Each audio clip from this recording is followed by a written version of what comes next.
everyone, my name is Rachel. Welcome back to my channel. Today I am bringing you guys my top 10 favorite popular YA contemporary novels. If you've been following me for a while, you might recall that I did a video all about my favorite underrated YA contemporary books. I will definitely link that video up in the cards above. So I thought it would be fun to talk about the flip side of that and talk about the books that are super hyped, but they are books that I think are completely worth that hype, and I definitely think that you should give these books a chance if you are someone who is into YA contemporaries and you haven't for some reason. So this did take quite a bit of narrowing down, but I did get to my top 10 books for this kind of category.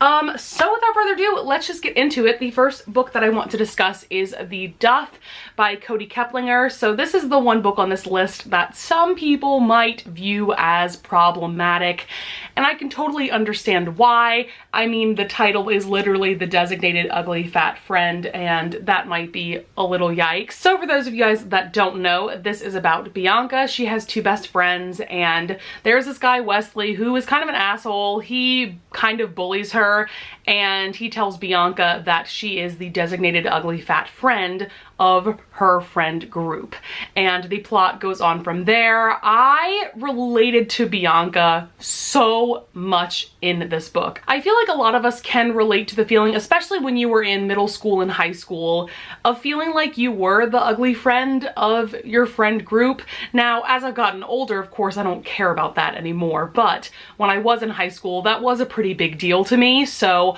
I related to Bianca so much because of that. I also love the hate to love relationship between her and Wesley, and I definitely didn't expect a lot out of this book when I first read it, but it's just so good in my opinion. I definitely recommend checking it out if you think it's something that you might love. Next up, I want to discuss Long Way Down by Jason Reynolds. This is a very shiny book now that I'm looking in the viewfinder.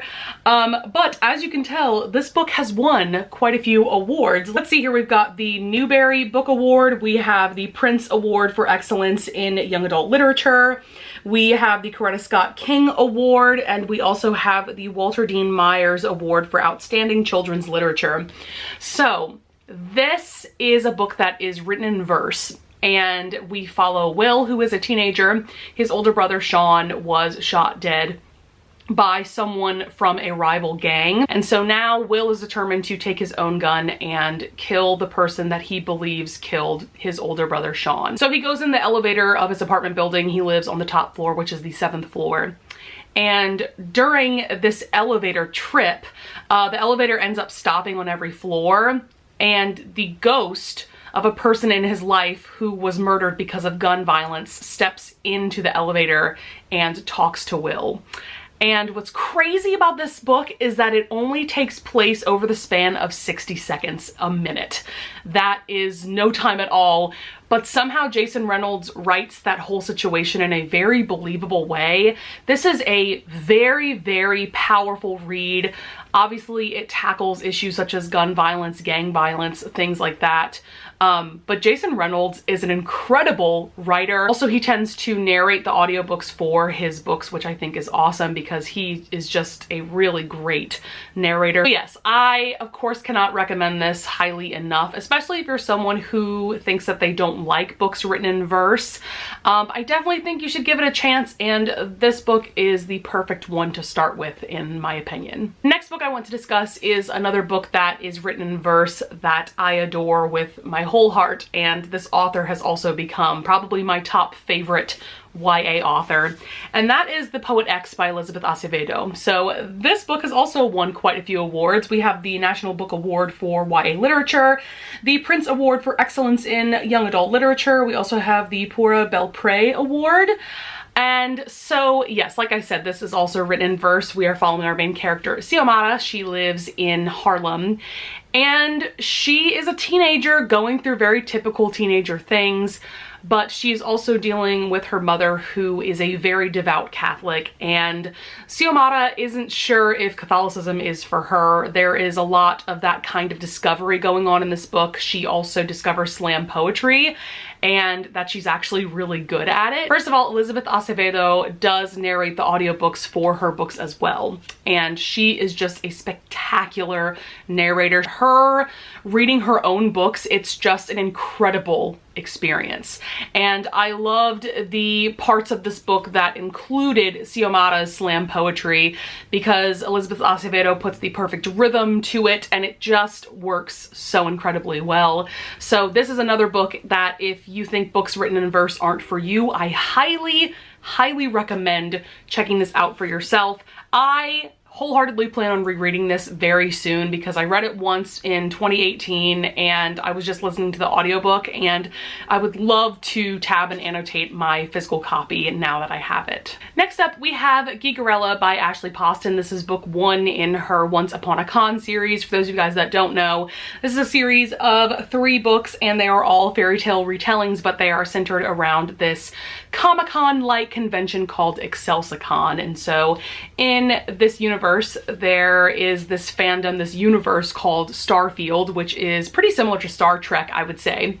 And Elle, our main character, is a huge fan of that franchise. Her father actually founded ExcelsiCon before he unfortunately passed away, so she is very involved in this fandom. And there is this reboot happening that she is not the biggest fan of, specifically with some of the casting decisions that they made with the reboot. So she somehow gets in contact with Darian, who is the actor who's going to portray one of the leading roles in the reboot, and they start IMing back and forth, and a relationship quickly develops between the two of them. And this was another book that I went into not expecting very much. Based on the cover, based on the synopsis, I thought this was going to be a very cutesy YA romance with a Comic-Con-like convention involved. You know, I didn't think it was going to be anything beyond that, but this book has so much heart to it. I feel like that's the perfect way to describe it. There's just a lot more depth to the story than you would think going into it. With Elle's character in particular, you know, she's still dealing with the death of her father, and in typical Cinderella fashion, she's dealing with a terrible stepmother and some kind of terrible stepsisters. There's a lot of angst going on, but Ashley Poston just wrote it in a way that it is unique and fresh. And yeah, there's just a lot more to this book than meets the eye. So I highly recommend, especially this first book. I gave this one 5 stars. The other 2 books in the series I did enjoy. There's The Princess and the Fangirl. I gave that one 4 stars. And then Bookish and the Beast, I gave that one 3 stars. So I didn't love that one, but this first book is really, really great in my opinion. Next up is one of the best LGBTQ plus YA stories that I have ever read, and that is Felix Ever After by Case and Calendar. So this book came out this year, and I feel like it immediately took over booktube when it hit the scene, and for very good reason. So this is about Felix Love. He is Black, queer, and transgender, and he is living in New York City. He goes to this elite art school, at least for the summer program. I don't know if he goes there year round, but this is taking place during June, during Pride Month. And so essentially what happens is someone posts pictures of Felix before his transition, as well as his dead name, like all over the school lobby. And so now Felix has to figure out who this person is and why they're doing what they are doing to him. And there's definitely a lot of teenage drama going on in this book, as well as a really amazing romance. There is one scene in particular about this book that really vividly stands out to me even to this day, and that is at the very end of this book. There is a scene where they are at a pride parade, and Felix just has this amazing epiphany about himself and his identity, and it's just such a wonderful story. But like I said, there's also a lot of drama going on as well, but I think that Case and Calendar did a wonderful job balancing all of that. And yeah, if you're looking for an LGBTQ plus recommendation, this is the perfect YA contemporary for that. Next, I want to talk about what is deemed to be pretty much a classic at this point in the YA contemporary genre, and that is Fangirl by Rainbow Rowell. Now, I read this a long time ago, back in like 2014, around the time it came out, and I do plan on rereading this as soon as possible, but to this day, this book stands out to me as just an amazing YA contemporary. So we're following Kath, and she is getting ready to go to college. She is a huge fan of this fandom slash universe called Carry On, and all Kath does basically is write Carry On fan fiction. And I think why this book is so amazing and why so many people love it is because Kath is such a relatable character. There's a lot about her personality that I personally related to, and I read this when I was in college, so I think that kind of goes into my sort of nostalgia for this book. Also, the whole Carry On universe sounded like such a fun and cool concept, and you know, this book came out before Rainbow Rowell released Carry On, which is the source material for all of Kath's fan fiction. So yeah, I cannot wait to reread this very soon. Next up we have American Royals by Katharine McGee. Now this is technically like a speculative fiction duology. For those of you guys that don't know, this is exploring the idea of what if the United States was a monarchy instead of a democracy, but it very much feels like a contemporary novel. It very much feels like the world that we live in, other than the fact that this is a monarchy. So we're following essentially the current royal family in the United States, and man, there is so much drama and tea in this duology. This first book in particular is my favorite. I liked the second book, Majesty. I didn't love it as much as this first book. But yeah, this is essentially a teenage soap opera in book form. So yes, if you love things like Gossip Girl and 90210, TV shows like that, you will adore this duology. Next up, I want to discuss a book that took me entirely too long to finally read, and that is The Sun Is Also a Star by Nicola Yoon. First of all, this is the gorgeous Barnes & Noble collector's edition with the beautiful purple sprayed edges, and it is a signed copy too, which is awesome. So yes, this is a book that is so hyped on BookTube.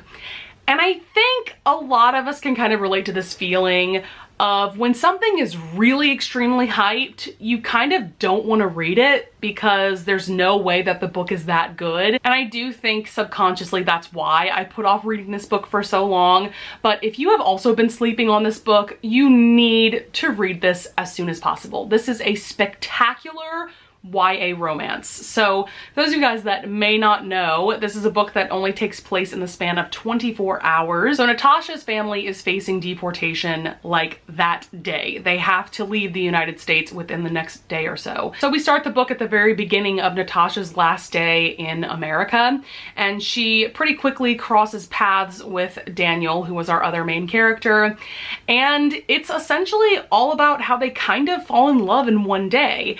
And I'm usually someone that does not enjoy insta-love, but it somehow isn't insta-love. Nicola Yoon writes it in a way that the development of their relationship in just 24 hours or so, it just feels so organic and realistic somehow. What I also adore about this book is that we get the universe's POV, which is a really interesting concept. We also get the POV of different people that Daniel and Natasha cross paths with throughout the day. Also, the ending of this book is absolutely incredible. I definitely teared up. It kind of ripped my heart out, and I was totally okay with it. So yeah, I cannot recommend this highly enough. There is a reason why it is so hyped. It is just that fantastic in my opinion. So last but certainly not least, we have two books by the same author. I couldn't narrow down to just one book because I just adore everything that I have read from this author, even though it's just two books. I cannot wait to see what she comes out with next. So the first one that I want to talk about is The Hate You Give by Angie Thomas. So I feel like a lot of you already know what this book is about. If you didn't read the book, you probably watched the very popular and very well done film adaptation, but to give you a basic synopsis, we're following Star. She goes to a party and essentially her friend Khalil ends up getting shot and killed by a white police officer, and that is the catalyst for this whole story.